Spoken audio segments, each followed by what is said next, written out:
السلام علیکم ورحمۃ اللہ وبرکاتہ۔ حامدا ومصلیا اما بعد، اعوذ باللہ من الشیطان الرجیم، بسم اللہ الرحمن الرحیم۔ ولو نزلنا علیک کتابا فی القرطاس فلمسوه بأیدیہم لقال الذین کفروا۔ یہ سورہ انعام ہے۔ اللہ سبحانہ و تعالیٰ کا ارشاد ہے کہ اگر ہم اس قرآن مجید کو ایک دفتر کی شکل میں نازل کرتے تو یہ مشرکین اسے ہاتھوں سے چھوتے اور یہ کافرین کہتے یہ تو کھلا ہوا جادو ہے۔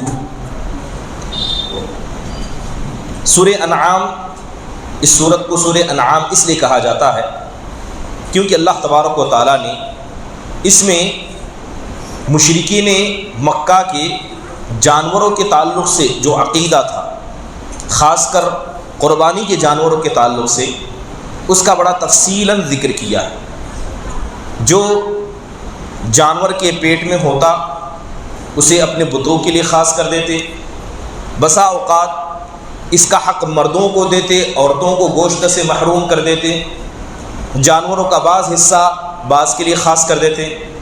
تو اس طرح کے بہت سارے خرافات پائے جاتے تھے۔ حضرت سعید بن جبیر رحمہ اللہ ابن عباس رضی اللہ عنہ سے روایت کرتے ہوئے کہتے ہیں کہ اذا سرک ان تعلم جہل الارض فقرا ما فوق 30 و 100۔ کہتے ہیں کہ اگر تم کو عرب کے لوگوں کی جہالت کو پتہ کرنا ہے تو 130 کے بعد سے آیتوں کو پڑھو جو سورہ انعام کے اندر ہے۔ آپ کو پتہ چلے گا کہ عرب کے یہاں کس قدر جہالت موجود تھی۔ اللہ نے اس کا بڑا تفصیل سے ذکر کیا ہے۔ ابن عباس رضی اللہ عنہ کا یہ بڑا معروف قول ہے، فرماتے ہیں کہ نزل سورۃ الانعام بمکہ لیلۃ واحدہ وجملۃ واحدہ۔ کہتے ہیں یہ سورہ انعام مکۃ المکرمہ کے اندر نازل ہوئی، ایک ہی رات میں نازل ہوئی اور ایک ہی وقت میں نازل ہوئی۔ اتنی مکمل صورت اللہ نے ایک وقت میں نازل کی۔ حولہا 70,000 ملک یجأرون حولہا التسبیح۔ یہ صورت اتنی عظیم ہے کہ اللہ نے ایک رات میں ایک وقت میں نازل کی۔ جب اس صورت کو لے کر حضرت جبرائیل آسمان سے زمین کی طرف آئے تھے، تقریباً 70,000 فرشتے حضرت جبرائیل کے ارد گرد موجود تھے اور تسبیح بیان کر رہے تھے، کیونکہ اس صورت کے اندر اللہ تبارک و تعالیٰ نے توحید کا تذکرہ کچھ اس انداز سے کیا ہے۔ مشرکین کے دل کے جو گمراہیاں تھی، جو غبار تھے، اللہ نے سب کو نکال کر رکھ دیا ہے۔ دیکھیں جو آیت کریمہ میں نے پڑھی، اس کے اندر اللہ تعالیٰ نے مشرکین کے گمراہی کا ذکر کیا۔ یہ مشرکین جب قرآن کو اللہ تبارک و تعالیٰ نے آپ کے سینے پر نازل کیا تو کہتے تھے کہ اللہ نے کتاب کی شکل میں کیوں نہیں نازل کیا، کیونکہ اس سے پہلے تورات ہو، انجیل ہو، اللہ نے کتاب کی شکل میں نازل کیا تھا تو اسے دیکھ کر لوگ ایمان لائیں۔ اللہ تعالیٰ ان کے جواب میں کہتا ہے کہ اگر اللہ قرآن کو کتاب کی شکل میں، یعنی جسے محسوس کیا جا سکتا ہے، دیکھا جا سکتا ہے، ایسی شکل میں نازل کرتا تو جاتے اس کتاب کو یہ چھوتے اور کہتے یہ تو آسمان سے اترا ہوا کھلا ہوا جادو ہے، ہم کیسے ایمان لائیں۔ پھر اس کے بعد اللہ نے ان کے اور ایک قول کا ذکر کرتے ہوئے فرمایا وَقَالُوا إِنْ هِيَ إِلَّا حَيَاتُنَا الدُّنْيَا وَمَا نَحْنُ بِمَبْعُوثِينَ۔ مشرکین کہا کرتے یہ تو دنیاوی زندگی ہے، اسی میں ہمارا خاتمہ ہو جانا ہے، ہم قیامت کے دن اٹھائے نہیں جائیں گے۔ تو گویا یہ ایک اعتبار سے آخرت کے دن کا صریح طور پر انکار کرتے تھے۔ پھر اس کے بعد اللہ تبارک و تعالیٰ نے نبی صلی اللہ علیہ وسلم کو نصیحت کرتے ہوئے کہا کہ یہ مشرکین جن کی گمراہی کا درجہ اتنا بلند ہے کہ یہ آسمان سے کتاب نازل ہونے کے بعد، نبی کا ان کے درمیان آ جانے کے بعد، نبی کا کئی معجزات کا دکھانے کے بعد بھی جو ان کا انکار کا لیول تھا بہت زیادہ تھا، تو اللہ تبارک و تعالیٰ نے آپ کو تسلی دیتے ہوئے کہا وَإِن كَانَ كَبُرَ عَلَيْكَ إِعْرَاضُهُمْ فَإِنِ اسْتَطَعْتَ أَن تَبْتَغِي نَفْقًا فِي الْأَرْضِ۔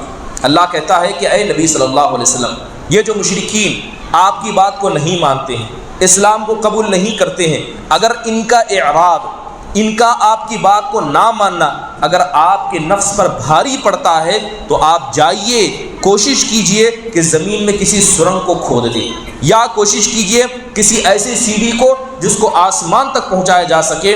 اللہ تبارک و تعالیٰ کہتا ہے کہ آپ زمین میں سرنگ کر دیں، آسمان میں سیڑھی لگا لیں اور وہاں سے نشانی لائیں، تب بھی یہ لوگ ایمان لانے والے نہیں، تب بھی یہ لوگ ایمان لانے والے نہیں ہیں۔ تو اللہ تعالیٰ کہتا ہے کہ وَلَوْ شَاءَ اللَّهُ لَجَمَعَهُمْ عَلَى الْهُدَىٰ، اللہ اگر چاہتا ان سب کو اللہ ہدایت کے راستے پر لا دیتا، مگر اللہ تبارک و تعالیٰ نے آپ کو فرمایا کہ فَلَا تَكُونَنَّ مِنَ الْجَاهِلِينَ کہ آپ جاہلوں میں سے مت ہوئیے۔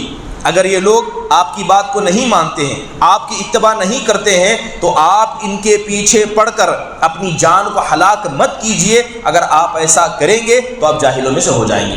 اس آیت کے اندر چند باتیں، چند نصیحتیں ہمیں سمجھ میں آتی ہیں۔ پہلی نصیحت یہ ملتی ہے کہ جب انسان دعوت و تبلیغ کا کام کرتا ہے تو ضروری نہیں ہے کہ ہر انسان آپ کی بات کو مانے، اور دوسری اہم بات یہ ہے کہ جب سامنے والا آپ کی بات کو نہیں مانتا ہے تو جو دعوت کا کام کرتا ہے اسے لا ابالی پان نہیں کرنا چاہیے کہ اگر ماننا ہے تو مانو ورنہ تم جانو تمہارے اعمال جانیں۔ اکثر لوگوں کو ایسے کہتے ہوئے دیکھا جاتا ہے کہ وہ لوگوں کی پرواہ نہیں کرتے، اگر لوگ بات نہیں مانتے ہیں تو چھوڑ دیتے ہیں، کہتے ہیں کہ تمہاری گمراہی تمہاری قبر اس کا بدلہ لے گی۔ یہ آیت بتاتی ہے کہ نبی صلی اللہ علیہ وسلم جب مشرکین کے اعراض کو دیکھتے تو آپ کا سینہ سکڑ جاتا، آپ کو تکلیف محسوس ہوتی۔ یہ مومن کی علامت ہے کہ جب آپ دعوت کا کام کریں، آپ کی دعوت کو لوگ قبول نہ کریں تو ان کے نا قبول کرنے کی وجہ سے آپ کو تکلیف ہونی چاہیے۔ یہاں تک کہ اللہ نے کہا کہ اللہ کے نبی صلی اللہ علیہ وسلم یہ لوگ ایمان نہ لائیں تو اللہ کو ڈر محسوس ہوتا ہے کہ کہیں آپ ان کے مسئلے میں اپنی جان کو ہلاک نہ کر دیں۔ تو یہ داعی کا کردار ہونا چاہیے۔ اس کے بعد اللہ تبارک و تعالیٰ نے انبیاء علیہ الصلاۃ والسلام کا ذکر کرتے ہوئے فرمایا کہ قل لا اقول لكم عندي خزائن الله ولا اعلم الغیب ولا اقول لكم انی ملک۔ اللہ کہتا ہے کہ اے نبی صلی اللہ علیہ وسلم آپ جائیے ان کے سامنے اعلان کرتے ہوئے کہیے کہ میں ایسا ہوں کہ میرے پاس اللہ کے خزانے موجود نہیں ہیں، ولا اعلم الغیب اور نہ ہی میں غیب کا علم رکھتا ہوں، ولا اقول انی ملک اور میں یہ بھی نہیں کہتا کہ میں فرشتہ ہوں۔ اس آیت پر غور کریں کہ اللہ تبارک و تعالیٰ نے نبی صلی اللہ علیہ وسلم کو حکم دیا ہے کہ آپ لوگوں کے سامنے جائیں اور ان باتوں کو اعلان کریں۔ سب سے پہلی چیز کہ اللہ کے نبی صلی اللہ علیہ وسلم کو حکم دیا جا رہا ہے کہ آپ جائیں اور لوگوں سے کہیں کہ میرے پاس اللہ کے دیے ہوئے خزانے نہیں ہیں، یعنی اللہ تبارک و تعالیٰ نے جو زمین میں خزانے رکھے ہیں، جو رزق رکھا ہے، جو ہدایت رکھی ہے، یہ اللہ کے نبی صلی اللہ علیہ وسلم کے ہاتھ میں نہیں ہے۔ بڑا افسوس ہوتا ہے جب آج مسلم معاشرہ یا مسلمانوں کا ایک بڑا طبقہ یہ نبی کے واسطے سے ہدایت مانگتا ہے، نبی صلی اللہ علیہ وسلم سے کیا ہے رزق مانگتے ہیں، جاتے ہیں مدینہ پر مسجد نبی کے سامنے جا کر نبی صلی اللہ علیہ وسلم کی قبر کے سامنے جا کر دعا کرتے ہیں، کہتے ہیں اے نبی ہمیں رزق دیجئے، اے نبی ہمیں اولاد دیجئے، اے نبی ہمیں یہ دیجئے۔ اللہ تعالیٰ نے خود نبی کی زبانی اس بات کا اعلان کرنے کا حکم دیتے ہوئے کہا کہ آپ کہیے کہ اللہ کے جو خزانے ہیں رزق دینے کے، لوگوں کو ہدایت دینے کے، لوگوں کی مصیبت کو دور کرنے کے، آپ اس کے مالک نہیں ہیں۔ اور اللہ کے نبی جا کر اس کا اعلان بھی کر رہے ہیں۔ پھر اللہ کے نبی کہتے ہیں ولا اعلم الغیب اور میں غیب کا علم نہیں رکھتا۔ یہ بات جاننا چاہیے، یہ مسلمانوں کا عقیدہ ہے، اہل سنہ والجماعہ کا یہ منہج ہے کہ اس بات پر انسان کو یقین رکھنا چاہیے کہ اللہ کے نبی صلی اللہ علیہ وسلم کو علم غیب نہیں تھا۔ بڑا افسوس ہوتا ہے جب مسلمانوں کے اندر ایک بڑا طبقہ اس بات کا کھلم کھلا دعویٰ کرتا ہے کہ اللہ کے نبی صلی اللہ علیہ وسلم کو علم غیب تھا۔ یہ بات قرآن کے اندر اللہ نے جا بجا بیان کی ہے کہ اللہ کے نبی ہو یا اس سے پہلے جتنے بھی انبیاء آئے کسی کو اللہ نے علم غیب نہیں دیا تھا۔ بہت ساری مثالیں ملتی ہیں۔ حضرت عائشہ رضی اللہ عنہا پر الزام لگایا گیا، آپ کی بیوی پر الزام لگایا گیا، آپ کو پتہ نہیں تھا کہ آپ کی بیوی سچ میں گنہگار ہے یا بری ہے، آپ نہیں جانتے تھے۔ عرصہ لمبا ہوتا گیا، یہاں تک کہ لوگوں کی باتوں کی وجہ سے اللہ کے نبی کو اتنی تکلیف ہوئی کہ آپ نے اپنی بیوی حضرت عائشہ کو ان کے ابا کے گھر جانے کا حکم دیا کہ جاؤ اپنے والد کے پاس رہو یہاں تک کہ تمہارا فیصلہ آسمان سے نہ ہو جائے، کیونکہ نبی صلی اللہ علیہ وسلم کو بات واضح نہیں تھی۔ حضرت ابراہیم علیہ الصلوۃ والسلام ان کے پاس مہمان آتے ہیں جاتے ہیں، ایک بچڑا کاٹ کر ان کے سامنے پیش کرتے ہیں۔ اگر حضرت ابراہیم کو علم غیب ہوتا تو ان کو پتہ ہوتا کہ یہ انسان نہیں، یہ فرشتے ہیں۔ نبی صلی اللہ علیہ وسلم کی بیوی پر الزام لگایا گیا، آپ اتنی تکلیف محسوس نہ کرتے اگر آپ کو اس بات کا علم ہوتا۔ حضرت یعقوب علیہ الصلوۃ والسلام، حضرت یوسف علیہ الصلوۃ والسلام کو لے جا کر کنویں میں پھینک دیا گیا، باپ نے اپنے بیٹے کے غم میں اس قدر آنسو بہائے، اس قدر اپنے دل کو بوجھ کر دیا کہ باپ کی آنکھیں چلی گئی۔ اللہ کہتا وَبَيَضَّتْ عَيْنَاهُ کہ حضرت یعقوب کا اپنے بیٹے یوسف کے جدا ہونے کی وجہ سے اتنی تکلیف تھی کہ ان کی آنکھیں سفید ہو گئی، ان کی آنکھیں ختم ہو گئی۔ اگر حضرت یعقوب کو علم غیب ہوتا تو ان کو پتا ہوتا کہ ان کا بیٹا زندہ ہے اور مصر کا بادشاہ بن گیا ہے، لیکن انبیاء علیہ السلام کو اللہ نے علم غیب نہیں دیا تھا۔ اور یہ بات بھی پتہ ہونی چاہیے کہ اگر علم غیب انبیاء کو ہوتا تو حضرت نوح علیہ السلام اللہ سے ایسا سوال ہرگز نہ کرتے، جس کی وجہ سے اللہ نے نصیحت کرتے ہوئے کہا اے نوح ہم تم کو نصیحت کرتے ہیں کہ کہیں تم جاہلوں میں سے نہ ہو جاؤ۔ حضرت نوح نے کیا سوال کیا تھا؟ حضرت نوح نے سے کہا تھا کہ اللہ تو نے تو وعدہ کیا تھا کہ تو میرے گھر والوں کو بچائے گا، لیکن یہ میرا بیٹا پانی میں ڈوب کر مر گیا۔ تو اللہ تعالیٰ نے کہا کہ انہ لیس من اہلک انہ عمل غیر صالح، اللہ نے کہا اے نوح تمہارا بیٹا یہ مومنوں میں سے نہیں تھا، یہ تمہارے خاندان والوں میں سے نہیں تھا، اس کا عمل نیک نہیں تھا۔ اس کے علاوہ ایک اہم بات ولا اقول لکم انی ملک، پھر آپ صلی اللہ علیہ وسلم کو حکم دیا جا رہا ہے کہ آپ جائیے اور کہیے کہ میں بادشاہ نہیں ہوں، یا یوں کہیے کہ میں فرشتہ نہیں ہوں۔ اللہ کے نبی صلی اللہ علیہ وسلم کو نور سمجھنے والوں کی کوئی کمی نہیں ہے۔ بہت سارے لوگ ہیں جو اللہ کے نبی کو نور سمجھتے ہیں۔ نور سمجھنے کا مطلب یہ ہوا کہ وہ فرشتے جن کو اللہ نے نور سے پیدا کیا ہے، نبیوں کو ان کے برابر کر دیا گیا، جبکہ آپ جانتے ہیں کہ اسی صورت کے اندر کئی مقامات پر اللہ تعالیٰ نے فرمایا کہ اگر یہ مشرکین جس طرح کا دعویٰ کرتے ہیں، کہتے ہیں کہ اگر اللہ کو کسی نبی کو بھیجنا ہوتا اللہ آسمان سے کوئی فرشتہ نازل کرتا، اس فرشتے کو دیکھ کر ہم مسلمان ہو جاتے۔ تو اللہ سوال کرتے ہوئے کہتا ہے کہ اگر ہم نبی کی جگہ کسی فرشتے کو بھی آسمان سے نازل کرتے تو اس فرشتے کو انسان نہیں دیکھ سکتے۔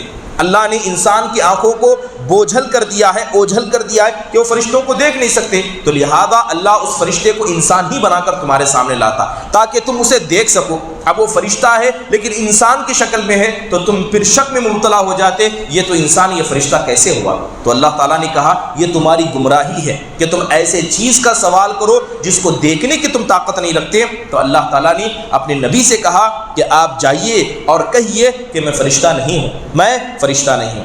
اس کے علاوہ اللہ تبارک و تعالیٰ نے اس صورت کے اندر اور ایک بڑی پیاری آیت نازل کی جس کے اندر اللہ سبحانہ و تعالیٰ ارشاد فرماتے ہیں لا تدرکہ الابصار وہو یدرک الابصار وہو اللطیف الخبیر، کہ اللہ تبارک و تعالیٰ کو نگاہیں نہیں دیکھ سکتی، اللہ کی ذات کو نگاہیں نہیں دیکھ سکتی، وہو یدرک الابصار، لیکن وہ نگاہ رکھنے والوں کو دیکھ سکتا ہے، وہو اللطیف الخبیر، بے شک اللہ تبارک و تعالیٰ کی ذات بڑی باریک بین اور خبر رکھنے والی ہے۔